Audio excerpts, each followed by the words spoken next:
اللہ اکبر، شیر آیا شیر،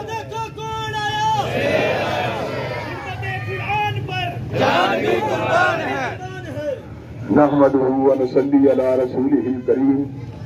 بسم اللہ الرحمن الرحیم۔ ومن یعظم شعائر اللہ فإنہا من تقوی القلوب۔ حضرات گرامی قدر، تاریخ انسانیت میں ایسا دور کبھی نہیں آیا کہ اللہ تبارک و تعالیٰ کی قرآن مجید کو وقفے وقفے سے نظر آتش کیا جاتا ہو اور مسلمان امت اس کے مقابلے کے اوپر خاموش تماشائی بنی رہے۔ امت کے اوپر ایسا وقت تاریخ انسانیت میں کبھی نہیں آیا کہ حضرت رسول اللہ صلی اللہ علیہ وسلم کی ذات اقدس کے اوپر سب و شتم کیا جائے اور امت پھر بھی خاموش تماشائی کی حیثیت سے زندہ ہو۔ میں اگر سوخ دسامہ ہوں تو یہ روز سیاہ خود دکھایا ہے میرے گھر کے چراغاں نے مجھے۔ حضرات گرامی قدر، مسلمان حکمران آج معیشت اور آج تجارت کو اس قدر اہمیت دیتے ہیں کہ ان کی غیرت جو ہے وہ قرآن مجید کی حرمت اور حضرت رسول اللہ صلی اللہ علیہ وسلم کی ناموس کے حوالے سے سو چکی ہے۔ حضرت علامہ اقبال نے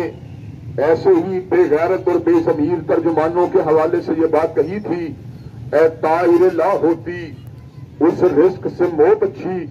جس رزق سے آتی ہو پرواز میں کوتاہی۔ حضرات گرامی قدر، آج ہماری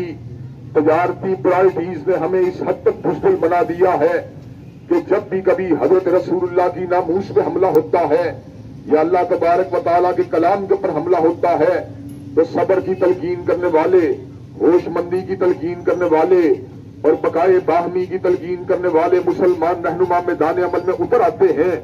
حضرات گرامی قدر، اللہ تبارک و تعالیٰ کے فضل و کرم سے مسلمان مذہبی رہنما ہوش مند بھی ہیں اور اللہ تبارک و تعالیٰ کے فضل و کرم سے باشعور بھی ہیں۔ ہمیں اس بات کا اچھی طرح پتہ ہے بقائے باہمی کے تقاضے کیا ہیں۔ ہم نے کبھی کسی اقلیت کے خلاف جارحیت کی بات نہیں کی، ہم نے کبھی کسی عبادت گاہ کو گرانے کی بات نہیں کی، ہم نے کبھی کسی مذہبی مکتب فکر یا نقطۂ نظر رکھنے والے لوگوں کے خلاف تشدد کے اوپر لوگوں کو نہیں ابھارا۔ لیکن حضرات گرامی قدر، ہمارا یہ حق ہے کہ کتاب اللہ کی ناموس کے حوالے سے اور حضرت رسول اللہ کی ناموس کے حوالے سے جو کتاب و سنت کی تعلیمات ہیں ان کو اطراف و اکناف عالم میں عام کیا جائے اور اس بات کا پیغام دیا جائے جو قرآن مجید کی توہین کرے گا اور جو حضرت رسول اللہ کی حرمت کے اوپر حملہ کرے گا، انشاءاللہ اس کو تحتائے دار کے پر لٹکوا کے چھوڑیں گے، اس کو پھانسی کے پھندے کے پر لٹکوا کے چھوڑیں گے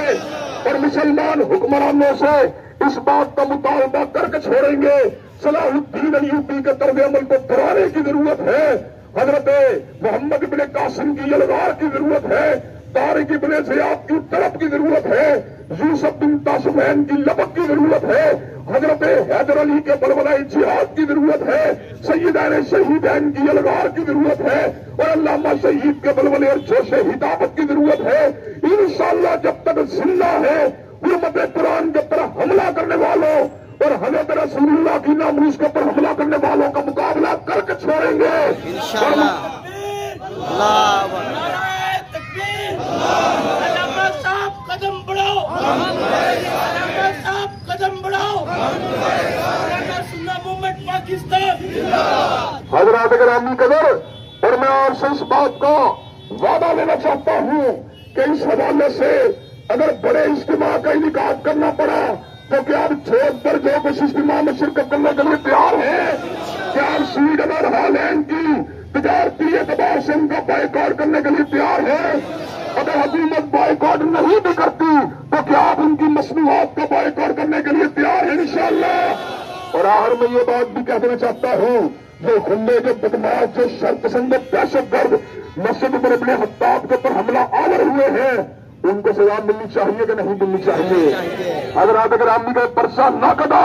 تو مجھے یہ بات بتلائیے، آج رات کی ڈیڈ لائن ہے، اگلا جمعہ فیروز پور روڈ پر پڑھنے کے لیے تیار ہے انشاءاللہ؟